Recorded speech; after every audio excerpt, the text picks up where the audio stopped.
من کیان هستم و شما دارید به پادکست پژواک کاوش گوش میدید. جایی که علم میاد وسط ولی خیلی رسمی رفتار نمیکنه. سلام به همه. منم سارینا هستم. خیلی خوشحالیم که توی قسمت 7 از فصل اول کنار ما هستید. درست توی اواسط دی 1404. قبل از هر چیزی یه اعتراف دوستانه داشته باشیم. این پادکست با کمک هوش مصنوعی ساخته شده. یعنی اگه یه جا لحنم یکم رباتی شد یا کیان یه مکس عجیب داشت، بدونید داریم با تکنولوژی زندگی میکنیم. خلاصه اگه اشتباه، توپق یا چیز بامزه‌ای شنیدید، خوشحال میشیم بهمون بگید تا نسخه بعدیمون آپدیت بشه. خب بریم سراغ سوال اصلی امروز. سلول بنیادی اصلاً چیه؟ خیلی ساده بگم، سلول بنیادی یه جور سلوله که هنوز تصمیم نگرفته قراره چی کاره بشه.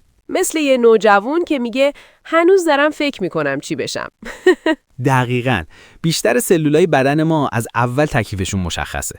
مثلا سلول پوست فقط پوست میسازه. سلول ماهیچه فقط منقبض میشه. سلول عصبی فقط پیام میفرسته.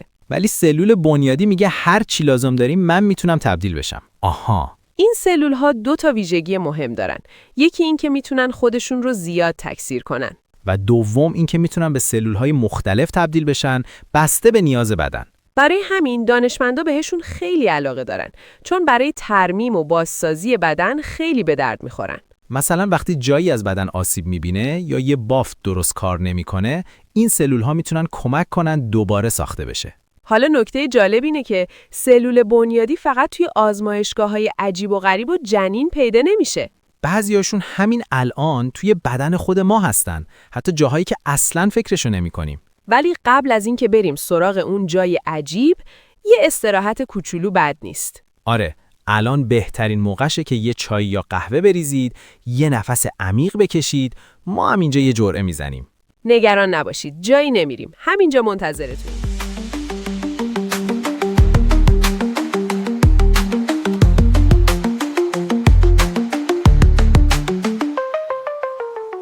خب، برگشتیم. حالا بریم سراغ اون جایی که کمتر کسی فکرشو میکنه.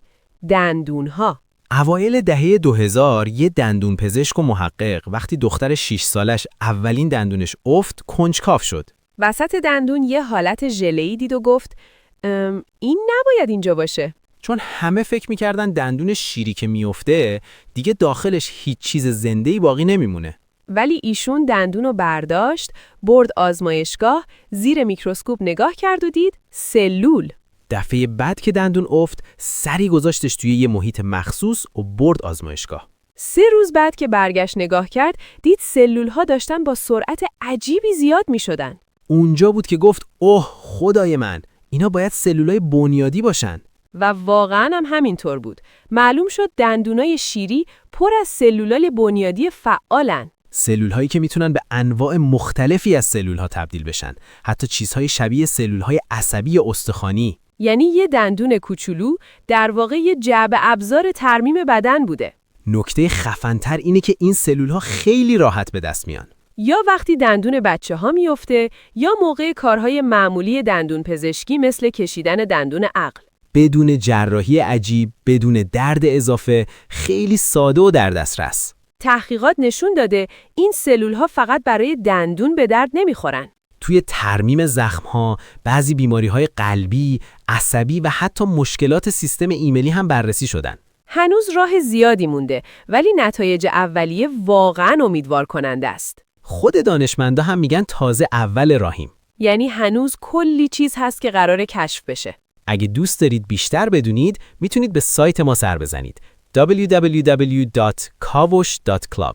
ما کیان و سارینا بودیم از پادکست پژواک کاوش. کنجکاو بمونید، سوال بپرسید و یادتون نره که بعضی کشفای بزرگ از جاهای خیلی کوچیک شروع میشن. تا قسمت بعدی، خداحافظ.